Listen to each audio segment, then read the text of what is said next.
Romeo and Juliet by William Shakespeare. Act 1, Scene 5. A hall in Capulet's house. Musicians waiting. Enter serving men with napkins. "Where's Potpan, that he helps not to take away? He shift a trencher, he scrape a trencher. When good manners shall lie all in one or two men's hands, and they unwashed too, 'tis a foul thing. Away with the joint stools, remove the court cupboard, look to the plate. Good thou save me a piece of marchpane, and as thou lovest me, let the porter let in Susan, Grindstone, and Nell, Antony, and Potpan. Aye, boy, ready. You are looked for and called for, asked for and sought for in the great chamber.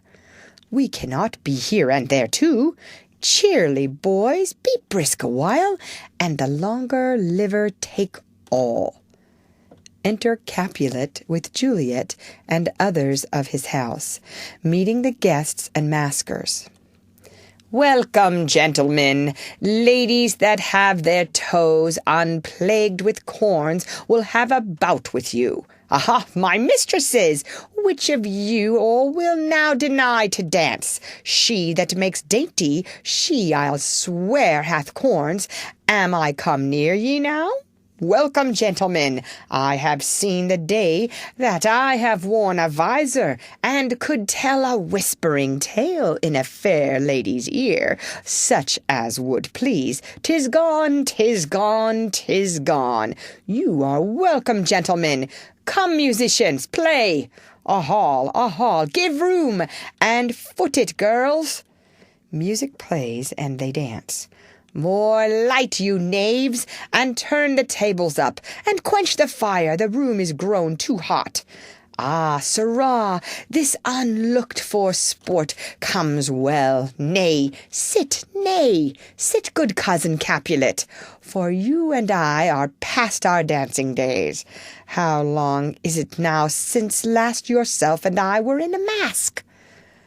"By'r Lady, 30 years." "What? Man, 'tis not so much. 'Tis since the nuptials of Lucentio. Come, Pentecost, as quickly as it will. Some 25 years, and then we masked. 'Tis more, his son is elder. Sir, his son is 30.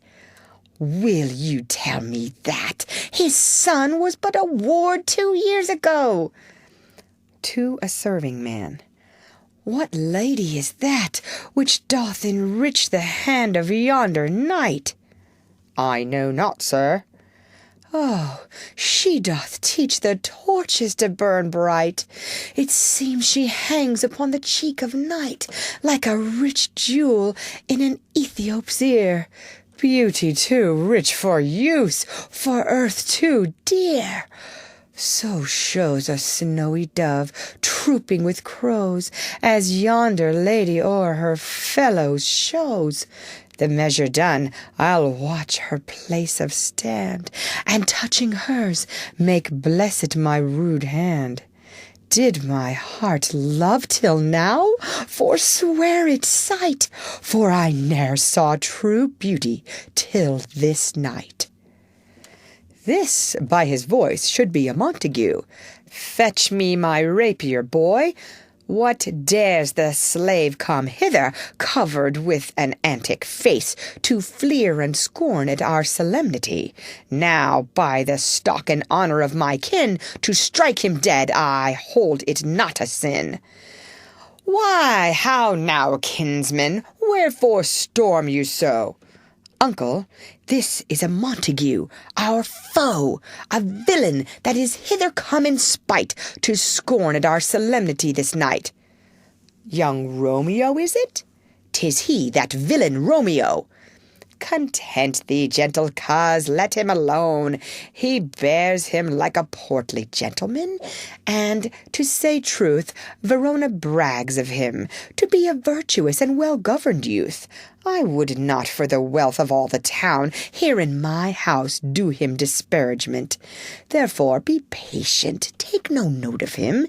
It is my will, the which if thou respect, show a fair presence, and put off these frowns and ill-beseeming semblance for a feast. It fits when such a villain is a guest. I'll not endure him. He shall be endured. What good man, boy? I say he shall. Go to. Am I the master here, or you? Go to. You'll not endure him. God shall mend my soul. You'll make a mutiny among my guests. You will set cock-a-hoop. You'll be the man. Why, uncle, 'tis a shame. Go to. Go to. You are a saucy boy, is it so indeed? This trick may chance to scathe you, I know what. You must contrary me. Marry, 'tis time. Well said, my hearts. You are a princox. Go, be quiet, or more light, for shame. I'll make you quiet. What cheerly, my hearts. Patience, perforce, with wilful choler meeting, makes my flesh tremble in their different greeting. I will withdraw, but this intrusion shall now seeming sweet convert to bitter gall. Exit. To Juliet. If I profane with my unworthiest hand this holy shrine, the gentle fine is this: my lips, two blushing pilgrims, ready stand to smooth that rough touch with a tender kiss. Good pilgrim, you do wrong your hand too much, which mannerly devotion shows in this. For saints have hands that pilgrims' hands do touch, and palm to palm is holy palmer's kiss. Have not saints lips, and holy palmers too? I, pilgrim, lips that they must use in prayer. Oh, then, dear saint, let lips do what hands do. They pray, grant thou, lest faith turn to despair. Saints do not move, though grant for prayer's sake. Then move not, while my prayer's effect I take.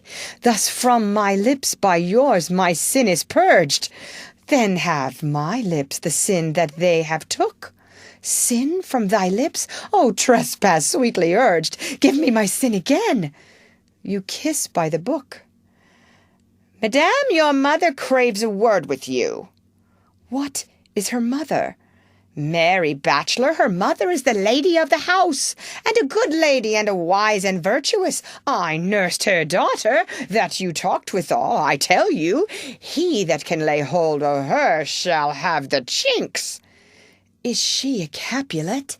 Oh, dear account, my life is my foe's debt. Away, be gone, the sport is at the best.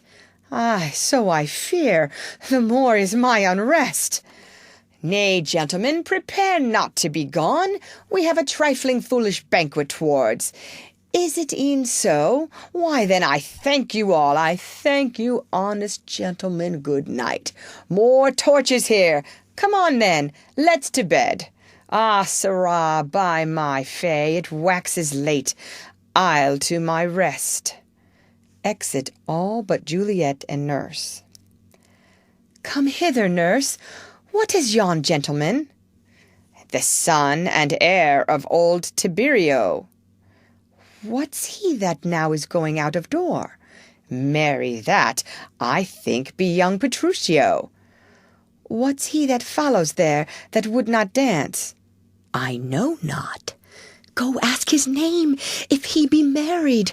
My grave is like to be my wedding bed. His name is Romeo, and a Montague, the only son of your great enemy. My only love sprung from my only hate, too early seen unknown, and known too late. Prodigious birth of love it is to me, that I must love a loathed enemy. What's this? What's this? A rhyme I learned even now, of one I danced withal. One calls within Juliet. Anon! Anon! Come, let's away. The strangers are all gone. They exit. End of Act 1. Read by Lorraine Montgomery for Lit to Go on the web at fcit.usf.edu.